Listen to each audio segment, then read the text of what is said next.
Okay, major depressive disorder. So, despite being one of the most common mental illnesses diagnosed today in America, a lot of people don't really, they've heard of it, but they don't know what depression is, or how it affects people, or the symptoms associated with it, or even why it happens. So, by raise of hands, how many of you have at least heard of depression before? Okay, maybe some of you even, you can put your hands down, maybe even some of you know people that suffer from it, or you yourself suffer from it. But the goal is to not just have heard of depression, but to understand it and know what it means. So hopefully you've heard it, which you all have. But what is it? In a 2018 MayoClinic.org described depression as a mood disorder that causes a persistent feeling of sadness and loss of interest. So basically, people that suffer from depression, it affects the way that they think, feel, and behave, which is majority of our actions as human beings. And so it affects you in a very deep, deep way. And when it's so bad, it also can affect you physically and have physical reactions. So, effects on the brain. So why do people get depressed? In 2017, Healthline came out with an article on the effects of depression as a chemical imbalance in the brain. So chemical imbalance is key. So right here at the bottom right, you have the hippocampus, and that regulates the production of a hormone called cortisol. So cortisol, what it does is when you're stressed or sad or something is happening, your body releases that to calm you down. It's just a natural reaction. But when someone is depressed, the hippocampus can produce too much of it. It thinks you need more because the problem's not fixed. And so then in your brain, you have too much of it, and so the prefrontal cortex and the hippocampus actually shrink. So when this happens, the amygdala, the red one on the bottom left, so think of the amygdala as like a fight or flight. It's what kicks into gear when you're in danger, or you need to get to safety, or when the adrenaline needs to kick in. And it's a super good thing because it does help us be safe and it helps us protect ourselves.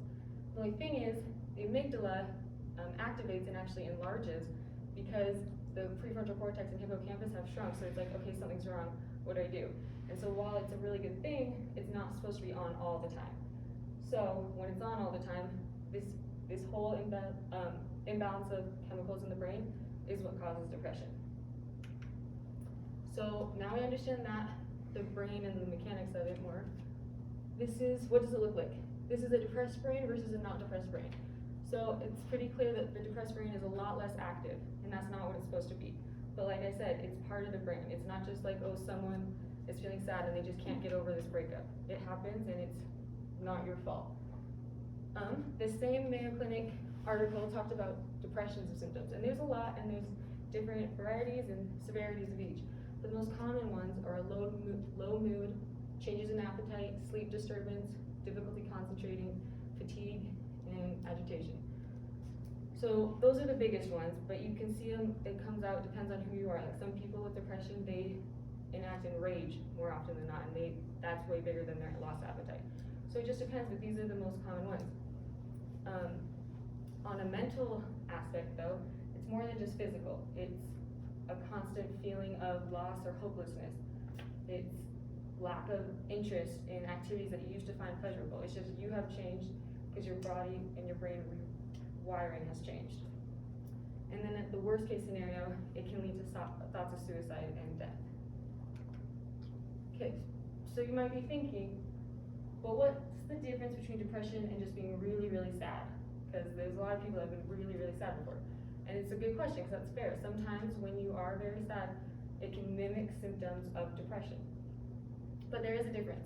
Sadness is normal, temporary, and usually tied to a specific situation, whereas depression is disruptive, reoccurring, and applies to every situation in life.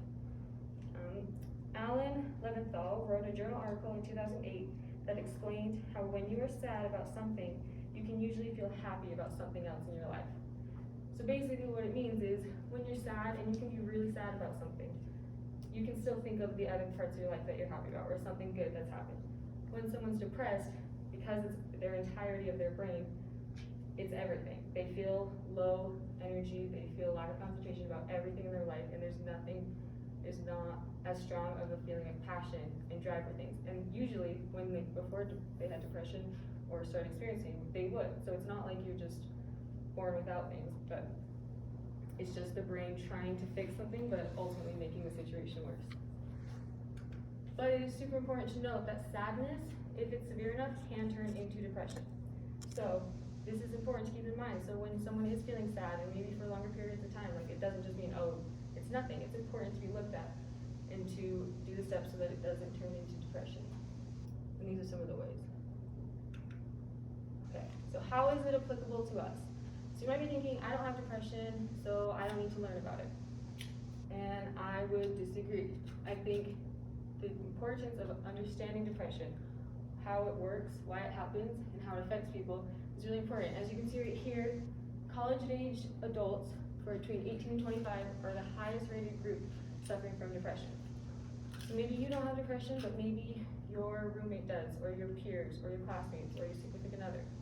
Now, I'm in no way saying that you need to take what you've learned, go out there and help them, and to look for symptoms and to try to figure it out with them. That's up to you, that's your choice.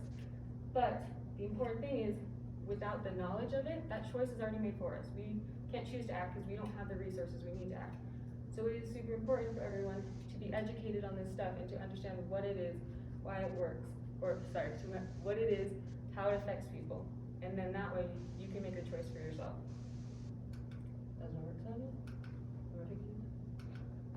Are there any questions relating to depression?